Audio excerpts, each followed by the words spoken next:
De plus en plus, je dois travailler pour pouvoir réaliser tout ce qu'on peut faire dans la deuxième centaine de vie. Also hier haben wir jetzt den Kalender für 2015. Und das ist jetzt das Deckblatt. Und da haben wir gesagt, würden wir einfach den unteren Teil vom Original abschneiden und einfach das verwenden als Deckblatt. Und das ist jetzt... Ich finde es lustig, wie die eine ganze Serie lebendige Komposition ergeht. Le calendrier 2015, illustré par Hans Cerny, a passé chez l'imprimeur. L'artiste donne ses recommandations pour les dernières corrections de teinte et de contraste. L'un de ces dons renouvelés à une fondation humanitaire. À 106 ans, Hans Cerny ne songe pas un instant à lâcher ses instruments qui, tous les jours, dans ses mains, continuent d'enrichir un incomparable univers kaléidoscopique.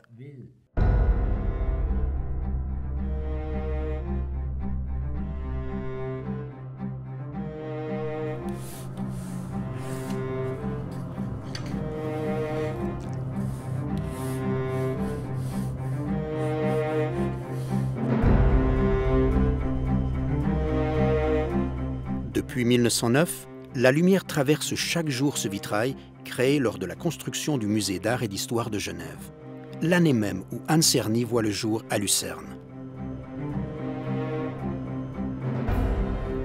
Le monde des transports dessine les premiers contours de sa vie et va constituer au fil des ans un élément central de sa créativité avec l'étude du mouvement sous toutes ses formes.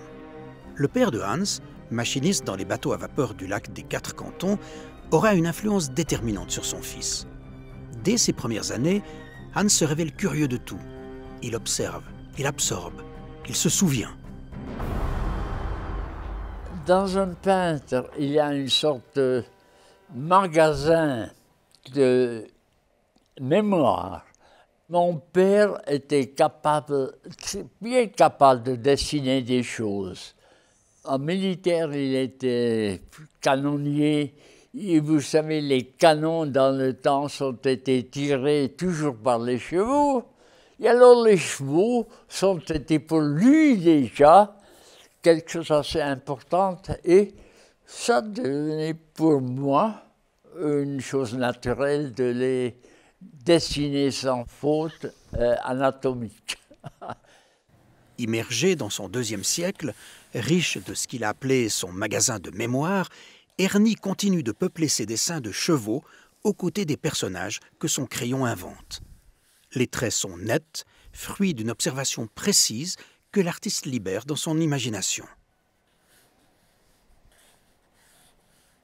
Si on aura le but d'imiter la nature, on échoue toujours, parce qu'il faut créer ce que vous avez comme idée, comme imagination de ce qui sont les arbres, de ce qui sont les collines, de ce qu'est le pilote là, n'est-ce pas?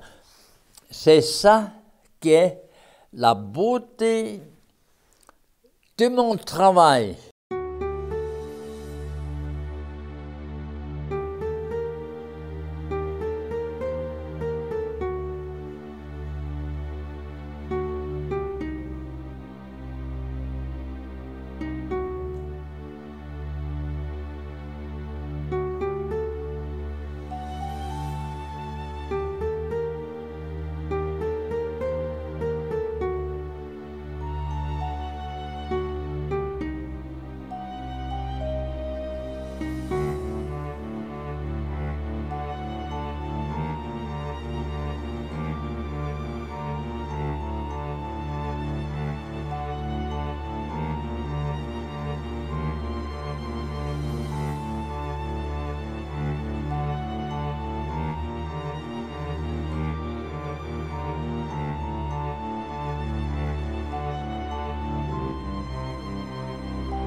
Hans Czerny, au début de sa carrière, va, dans plusieurs événements qui lui arrivent, découvrir la Grèce, à travers ce qu'il verra en Sicile, et bien entendu, dans un premier voyage à Paris, ne parle pas un mot de français, l'art français dans ce qu'il a de mieux, Braque, Picasso, Derain.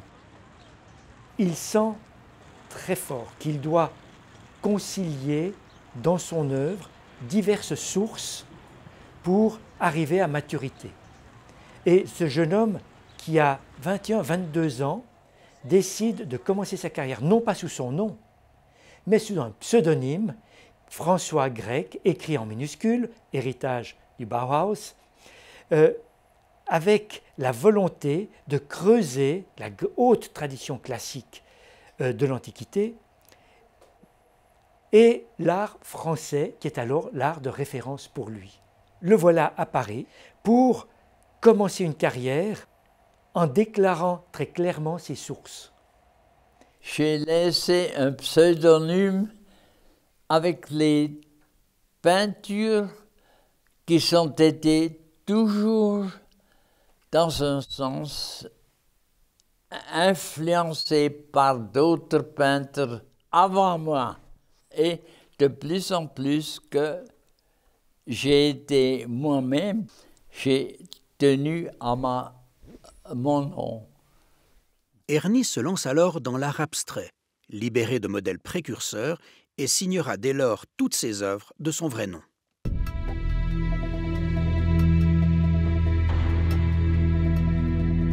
Hans Czerny a, à travers toute sa carrière, eu des vies artistiques différentes. Et notamment, dans les années 30, ça a été un peintre abstrait de l'avant-garde, qui a développé une manière très personnelle d'abstraction. Man muss wissen, Hans Czerny hat als ganz junger Mensch, als 16-Jähriger begonnen, eine Lehre als Vermessungszeichner und dann später hat er eine Lehre abgeschlossen als Architekturzeichner. Dort entwickelte er die Liebe zur geometrischen Kunst, zu den Linien, zu den Konstellationen der Linien, der Ebenen, der Flächen. Und diese Kenntnis hat ihn nachher immer wieder erreicht, hat ihn immer wieder durchs Leben begleitet. Er wollte mit diesen Liniengeflechten, diesen Linienstrukturen, den Bildern einen anderen Inhalt geben, eine weitere Dimension der gegenständlichen Welt hinzufügen, ein Entrücken auch vielleicht in mentale Denkräume oder in philosophische Denkräume und auf dem Bild verschiedene Ebenen miteinander verbinden. À l'époque où il crée ces fameuses lignes graphiques qui deviendront caractéristiques de son œuvre, Erny décide d'y intégrer des formes figuratives et s'éloigne de l'art abstrait, poussé par des motifs idéologiques.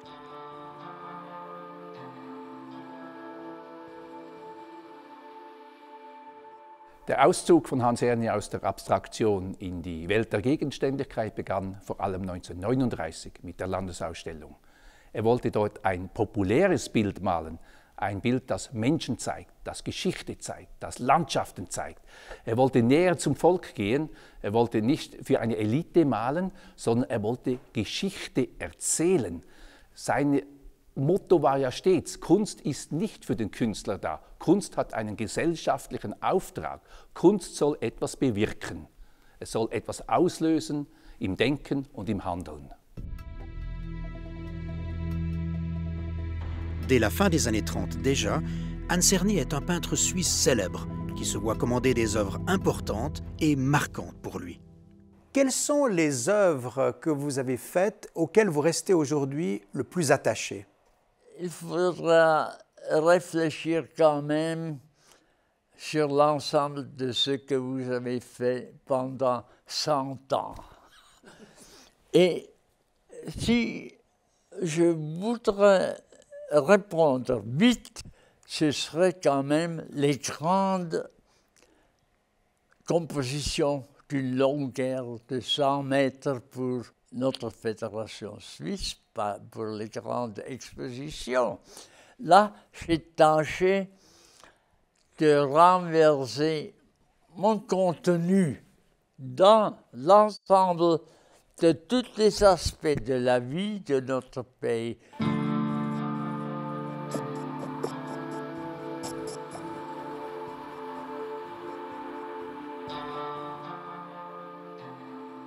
lorsqu'on a voulu polémiquer contre Anserny, Dieu sait si, dans la critique, il a eu de véritables ennemis, on lui a reproché de faire de belles affiches, mais d'être un mauvais peintre, que dans sa peinture, effectivement, il était un graphiste, qu'il cherchait plutôt des effets faciles, alors que cette peinture est une construction qu'il a mis des années à élaborer, c'est une sorte de langage qu'il a adopté, qu'il a beaucoup utilisé, qu'on a pu considérer comme des trucs quasiment, des signatures hernies qu'il répète à l'infini, alors que lorsqu'on creuse, lorsqu'on gratte la volonté de l'artiste, sa volonté d'expression, eh bien on est étonné de voir que ces lignes, par exemple, ne sont jamais faites au hasard, qu'elles sont toujours en lien avec le sujet, lorsqu'elles sont associées à un sujet figuratif, qu'elles ont un lien et qu'elles donnent une profondeur au sujet figuratif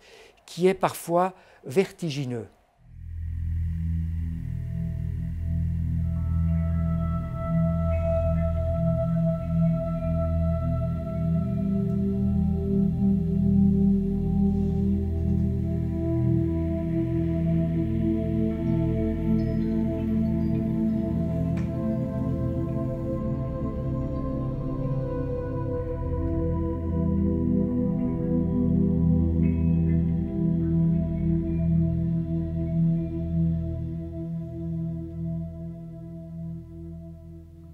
À la fin des années 50, Anserny est une très grande personnalité suisse, un très grand artiste, il a une immense reconnaissance internationale. Aux États-Unis, il est très connu, c'est un des rares artistes suisses connus aux États-Unis. Et il vit une crise, il se sent enfermé dans ce qu'il appelle lui-même son beau dessin. Et il cherche de nouvelles voies pour s'exprimer. Et il va faire des recherches pendant 2 ans. Ça n'est pas la première fois qu'il vit une crise grave où il balaye au fond ce qu'il a sur la table et il repart à zéro. Et il se dit, je vais me battre avec la matière maintenant, avec la matière brute. Et il se lance dans des essais de peinture épaisse où il n'a plus besoin du dessin, où seulement la matière va délimiter les espaces, va délimiter des reliefs qui vont évoquer des formes figuratives. Et il va mettre un temps certain à maîtriser cette épaisse peinture pour donner ce qu'il va appeler cette peinture en relief. Ces peintures en relief, si on les regarde avec une lumière qui ne crée pas d'ombre, eh bien, sont totalement plates. Il n'y a que le jeu de la lumière et des ombres qui vont montrer ce qu'elles expriment. Ce contact avec la matière va l'amener tout naturellement à la sculpture. Et il est très intéressant de voir que les personnes qui le suivent, je pense notamment à Claude Roy, ce grand intellectuel français, grand ami de Anserny, qui va beaucoup écrire sur lui, eh bien voit tout de suite, dit mais ça, inévitablement, va l'amener à la 3e dimension totale. Et c'est effectivement ce qui se passe. Anserny avait déjà tâté de la sculpture et à Paris, dans les années 30, il en avait fait un nombre certain qu'il a ramené avec lui de Paris à Lucerne, mais il l'avait complètement abandonné. Et là, au début des années 60, il s'y remet. Il se remet au plâtre, il se remet face à cette matière dans un mouvement presque sensuel. Il la prend, il la malaxe et il donne naissance à des sculptures. Effectivement, les sculptures suivent presque immédiatement la peinture en relief. Je pense que ce qu'on peut dire d'abord, c'est que ces grands thèmes de la peinture vont se retrouver dans la sculpture. Mais la sculpture, à l'observer avec attention, lui ouvre, me semble-t-il, des perspectives nouvelles. Et notamment le fait de ne pas finir ou de faire croire qu'une œuvre n'est pas finie. On voit Anserny a un niveau d'exigence par rapport à lui-même, un niveau de qualité d'œuvre, et notamment dans les commandes qui lui sont adressées, eh bien, c'est un perfectionniste. Et la sculpture, dans la sculpture, on voit apparaître des œuvres qui semblent non terminées. Un centaure auquel il semble manquer une jambe, un cheval qui semble un cheval de Troie, c'est vide, ça semble presque une ruine grecque, c'est presque effectivement un objet d'archéologie qui sort de terre et qui a été mangé par les acides, enfin, pendant des siècles, sinon des millénaires. Et ces sculptures qu'il fait, certaines, pas toutes, certaines, eh bien, donnent cette impression de cette découverte d'une sorte de temps qui passe. Il impose à ses œuvres des sortes de dégâts, si j'ose dire, qui sont parfaitement voulus, mais qui leur donnent une sorte de vie précédente qui les rend comme anciennes. Il conquiert du temps à travers certaines de ces sculptures.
Je pense que Anserny a trouvé dans la troisième dimension des perspectives qu'il n'avait plus. Et au fond, ce qu'il est venu chercher dans la sculpture et dans la peinture en relief, eh bien, il l'a trouvé. C'est-à-dire que cette sculpture l'a ouvert sur des dimensions nouvelles, sur une profondeur dans sa peinture qu'il n'avait pas auparavant. Et on voit bien cette influence sur son évolution. Et j'irai encore plus loin, si on regarde les années 60, qui sont extrêmement épanouies pour Anserny, eh bien quand il revient à la peinture et qu'il va revenir à un dessin un peu plus fini, eh bien il va découvrir la couleur. Quand on regarde une œuvre d'Anserny des années 65-66, on est frappé par cette découverte de la couleur. La sculpture, qui n'est pas forcément un espace de couleur, eh bien, va l'ouvrir sur de nouvelles dimensions et une originalité qui lui permet de se relancer complètement. Et au fond, cette plongée dans la troisième dimension lui permet de trouver ce qu'il recherchait, de se renouveler.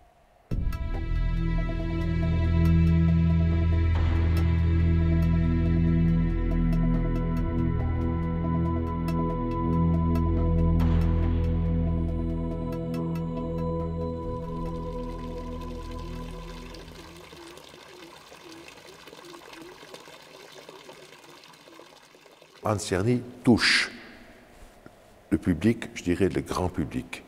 C'est une approche, les gens entrent peut-être pour la première fois dans un musée parce qu'ils ont connu Anserny. Ah, Anserny tout de suite.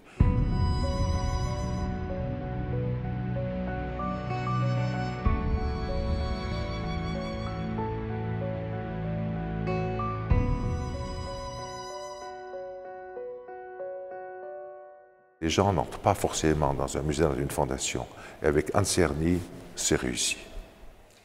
Partout que je vois mes œuvres exposées, partout je vois que ce que je n'ai pas encore fait et ce que je devrais faire encore.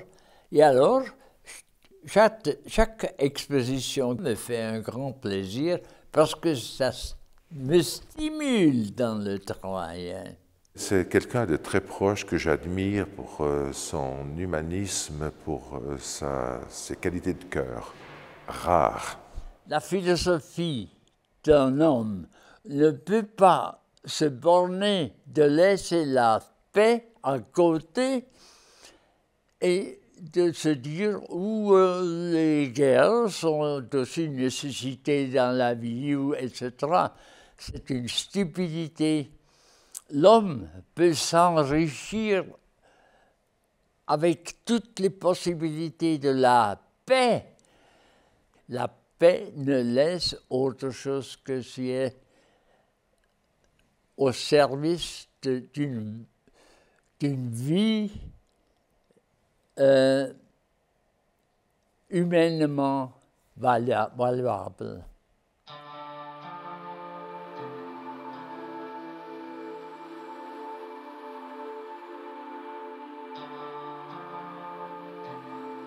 Assoiffé de paix et de justice, Anserny, dès sa jeunesse, est un artiste fondamentalement engagé. À partir des années 30, il crée d'innombrables affiches au service des causes humanitaires et, en précurseur, milite pour la création d'une assurance vieillesse, pour le droit de vote des femmes, pour les échanges culturels et, plus que tout, pour la paix.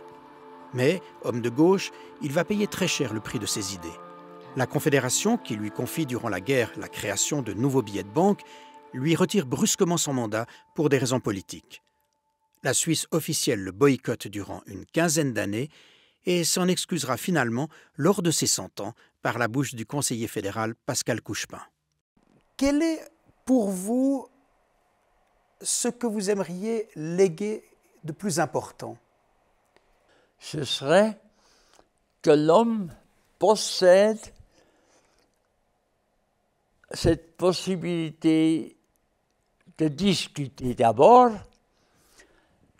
Si dans la discussion il y a une thèse, qu'il la prend et se met contre l'antithèse de vous et que vous travaillez jusqu'à ce que vous avez une synthèse et cette synthèse doit apparaître comme la paix remplie de toutes les grandes questions que nous avons devant nous.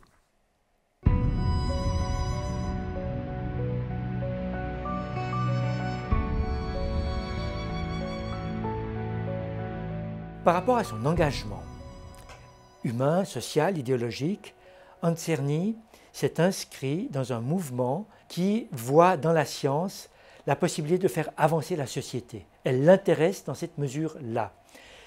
On va pouvoir, grâce à la science, faire progresser la société vers plus de justice, vers plus de paix. C'est sa conviction profonde dès les années 40. C'est la conviction aussi de tout le mouvement communiste. Il faut dire qu'il voit vraiment dans la science la capacité de faire progresser l'homme. Et Anserny, et ça c'est une marque profonde dans son œuvre, va essayer de traduire dans sa peinture cette conviction-là. Et le thème scientifique, le thème technologique va apparaître très très vite. Dès les années 40, il peint des professeurs, il peint Einstein, il a une admiration pour Einstein, qui va d'ailleurs lui écrire une fois.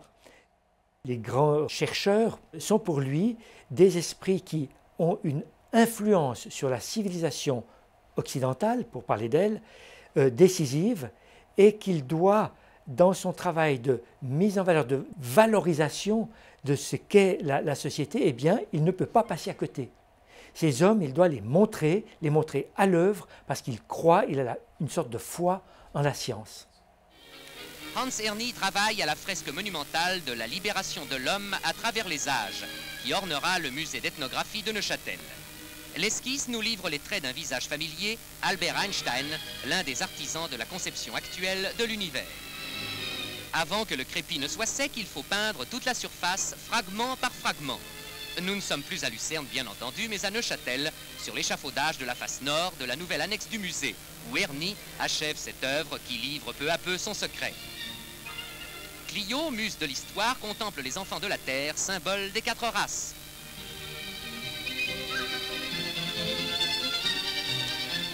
Les grandes figures des civilisations orientales, aisément reconnaissables, étoilent le tableau. Une divinité égyptienne s'incline devant le trône du Christ byzantin. Et la ronde de l'Occident nous ramène à Einstein, vivant trait d'union entre le vieux et le nouveau monde. Fresque admirable, au style puissant et coloré, se superposant à la trame d'une composition sans défaut, telle est cette nouvelle œuvre maîtresse du peintre Hans Erny. Cette fresque représente pour moi une collaboration exemplaire entre un ethnologue, Jean Gabu, qui est directeur du musée depuis les années 1945, et un artiste, Anserny, qui se rend avec Jean Gabu en Mauritanie dans les années 50-51 et qui est convié par Jean Gabu pour orner le bâtiment qu'il crée pour les expositions temporaires Et finalement, cette création devient le symbole même à la fois de la collaboration des deux hommes et du bâtiment. Elle est portée par l'idéologie de l'époque, c'est-à-dire celle du progrès qui va mener le monde à sa libération, également la centration sur l'homme. Et puis le sentiment de résistance que Jean Gabu a manifesté en choisissant un artiste qui était boudé par la Suisse officielle a été dans une certaine mesure doublé récemment par le fait qu'une volonté de détruire le bâtiment a été, je dirais, presque contrée de l'intérieur. Il n'était pas question qu'on démolisse cette fresque. Et finalement, le bâtiment a été classé grâce à la présence de ce travail d'Erny. Nous sommes ici au café du musée d'ethnographie, dans l'ancienne salle Mauritanie qu'avait créée Jean Gabu, mettant en évidence son travail, sa collaboration avec Hans Erny dans les années 50-51, quand ils ont fait du terrain ensemble. Et Jean Gabu a demandé à l'artiste de travailler sur les techniques, insistant notamment sur les gestes. Et vous verrez qu'il y a des inserts dans la peinture murale qui montrent des détails qui évoquent carrément du travail d'analyse du geste. Et puis le deuxième tableau évoque la vie sociale en Mauritanie. Vous y trouvez la position des guerriers, vous y trouvez les marabouts et vous y trouvez les travailleurs, donc les trois catégories de la société mauritanienne. On est dans une œuvre qui a une profondeur esthétique. Il ne s'agit pas simplement de rendre compte du geste pour le geste, mais il s'agit d'essayer de rendre compte dans une œuvre arrêtée, dans une œuvre immobile, un peu comme le fait une exposition qui utilise des acteurs immobiles, de cette possibilité de rentrer quand même dans le mouvement. Et c'est une association clairement muséographique que je vois là derrière, c'est-à-dire témoigner que l'immobilité peut transmettre le mouvement. J'ai visité, je crois, la plupart du monde jusqu'à aujourd'hui. Et j'ai beaucoup senti des situations fantastiques. Et malgré tout ça, j'aime de revenir, d'être ici et de pouvoir faire la réflexion de tout ce que j'ai vu, que j'ai entendu dans le monde entier. Dans ma bibliothèque, il y en a une vingtaine de petits carnets esquissés à travers mes voyages. Et comme ça, tous les voyages ont laissé la trace qui est fixée pour longtemps dans le carnet d'esquisses. Vous avez visité beaucoup de pays. Quels sont ceux qui vraiment vous ont le plus inspiré? En peinture, c'est certainement la Chine. Parce que la Chine, dans tout aspect, laisse apparaître la nature.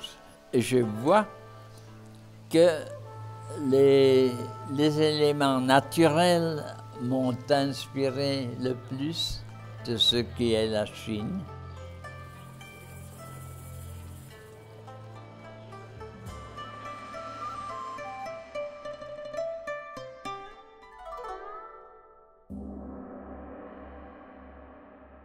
J'ai vu hier ou avant-hier chez moi, il y a eu des bouquets de roses ici. Et vous pouvez regarder dans les roses et sentir comme ils s'ouvrent. D'abord, c'est seulement quelque chose fermé qui ne laisse presque pas la lumière entrer parmi les détails des parties de la plante. Mais après quelques jours, vous avez regardé la plante qui était ici, qui n'est plus la même plante quand elle s'ouvre et qui laisse même les détails du centre intérieur et comme ça ouvre pour vous une volonté de changer. Quand votre œil constate toutes ces feuilles des arbres. C'est tellement riche, c'est tellement beau et c'est pas describable, tellement il a une valeur.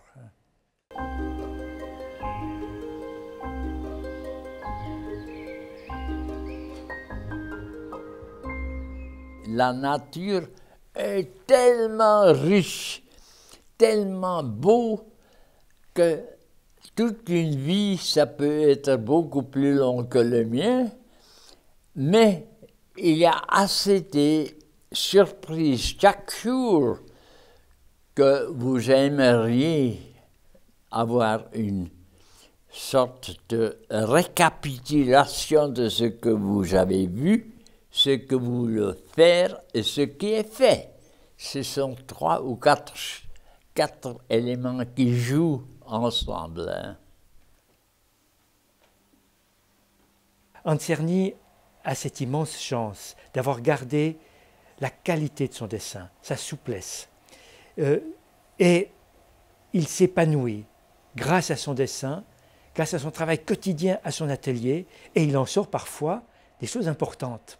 Et je pense notamment à la fresque de la Place des Nations à Genève, où sur des dizaines de mètres, cet homme a réussi à mettre un de ses thèmes qui lui est le plus cher, la paix. Et il a pu venir à Genève, à son âge, pour la mettre en place, pour en discuter un certain nombre de points techniques avec les personnes qui le faisaient.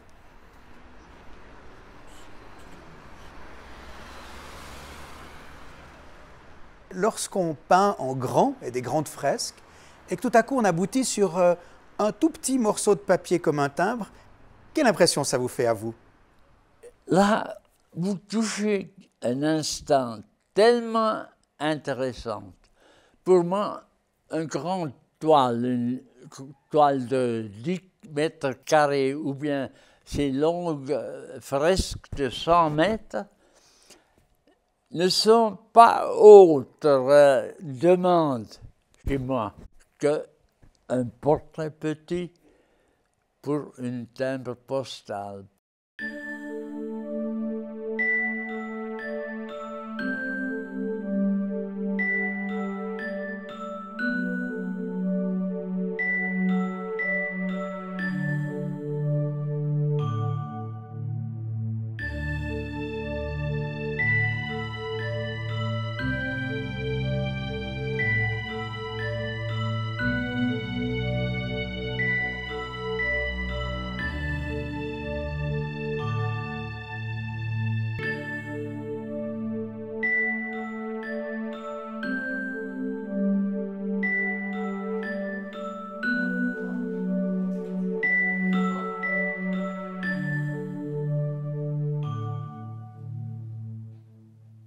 Vous peignez encore tous les jours?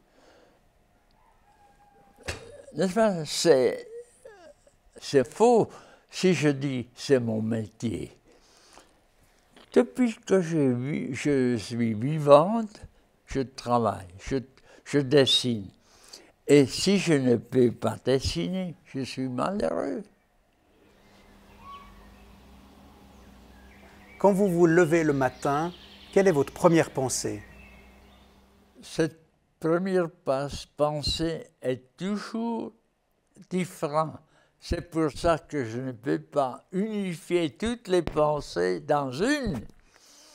Mais la pensée importante partout, c'est de pouvoir rendre ce qui est ma vie et que ce qui reste dans ma vie et qui est possible d'être rendu pictoralement, de pouvoir donner un petit pouce à ce que je peux travailler dans la journée.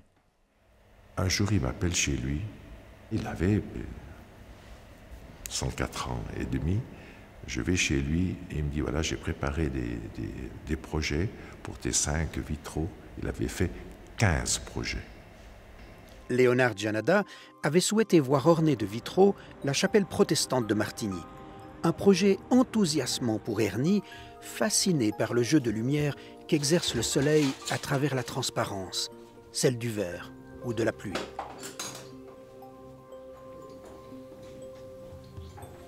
Les rayons de pluie, c'est quelque chose de fantastique. Cette complexité de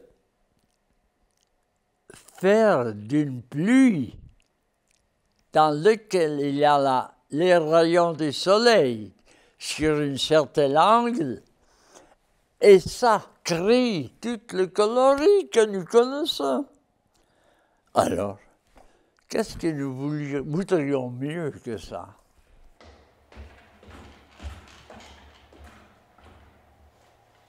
Les vitraux, ce n'est pas comme la peinture qui a une lumière mais qui ne change pas, mais les vitraux changent et vous laissent toutes vos imaginations dans le changement.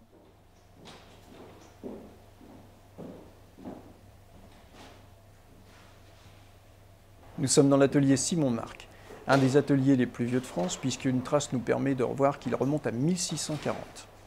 Dans cet atelier, nous sommes actuellement en cours de fabrication des vitraux de Hans Erny, qui sont destinés au temple de Martigny.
Écoute Hans, je suis dans la chapelle protestante s'est terminé depuis hier. C'est fantastique. Oh là là, je suis très heureux et j'aimerais beaucoup venir les voir. Je suis surpris chaque fois quand je vois quelque chose que j'ai fait et qu'on refait dans les vitraux, n'est-ce pas? Que ça ne perd rien, mais souvent ça gagne même.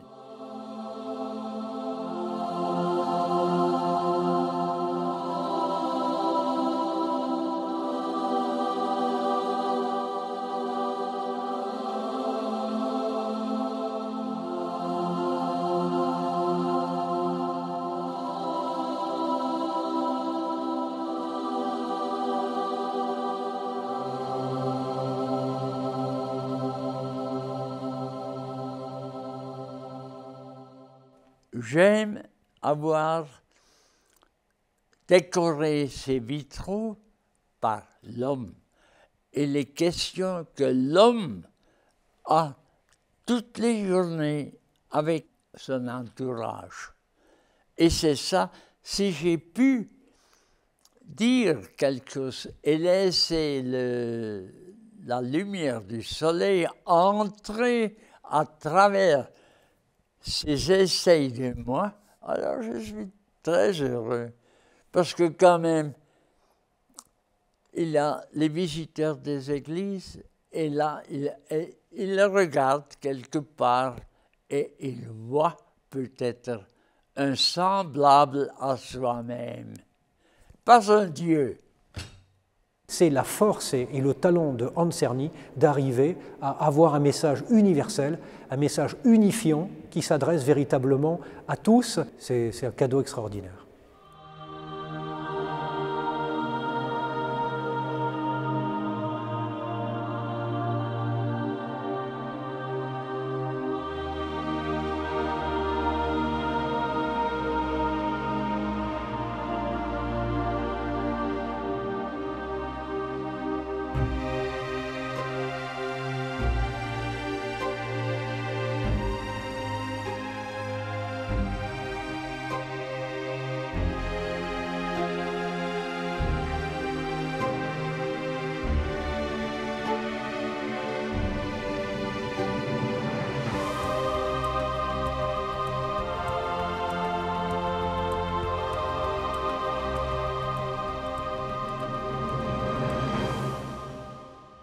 La commune illumine les monuments publics de Martigny.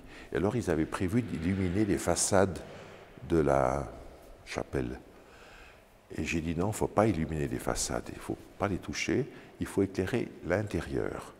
Alors les gens avec qui je discutais, c'est amusant, il y avait le chef des services électriques, etc., puis ses comparses. Je leur ai dit, je vous pose une question. Êtes-vous déjà entré dans la chapelle protestante? On dit non. J'ai dit, eh bien, c'est exactement ce que j'imaginais. Comme vous n'entrez pas dans la chapelle va sortir vers vous. Jonathan est un bon ami et nous sommes très heureux que lui, il essaie naturellement d'utiliser mon talent à ce qu'il peut changer et améliorer sa ville avec quelque chose qui est l'art de moi. Le but, c'est de faire descendre, sortir la fondation de ces murs, aller à la rencontre des gens.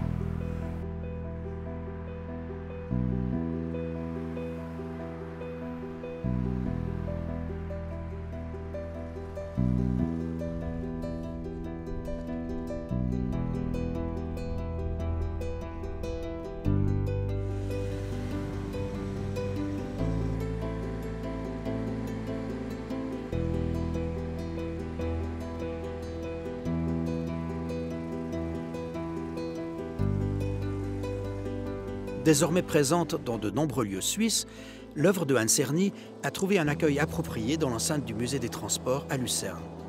C'est là qu'ont été créés le musée Erny et la fondation à son nom. 1976 wurde die Hans-Erny-Stiftung gegründet mit dem Zweck, das Lebenswerk von Hans Erny zu erhalten, zu dokumentieren, der Öffentlichkeit zugänglich zu machen. Und das erfolgte dann in einem ersten Schritt 3 Jahre später mit der Eröffnung des Hans-Erni-Museums. Das war sehr ungewöhnlich, ein Kunstmuseum in einem Verkehrshaus, an einem Ort der Technik, der Wissenschaft, der Mobilität.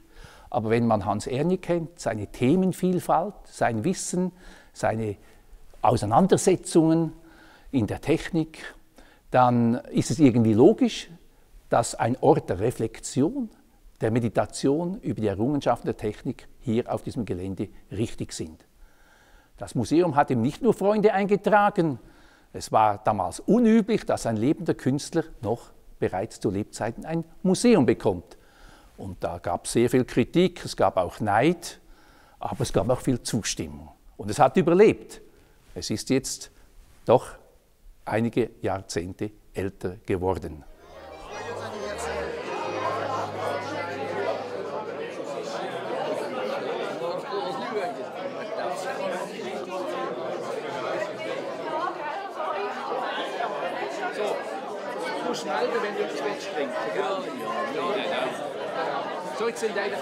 Mein Geburtstag ist euer Geburtstag vor allem, denn wir sind ja nicht selber schuld, dass wir geboren sind.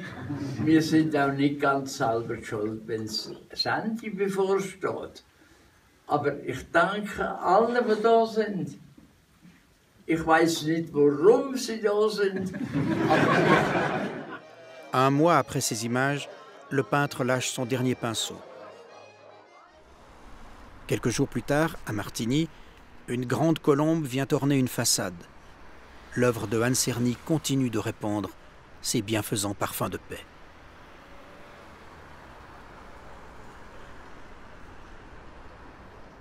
Toutes les journées, tous les matins que vous ouvrez les yeux, vous voyez ça. Les arbres, les prés, le ciel. Tout vous donne une volonté de vivre à l'éternité.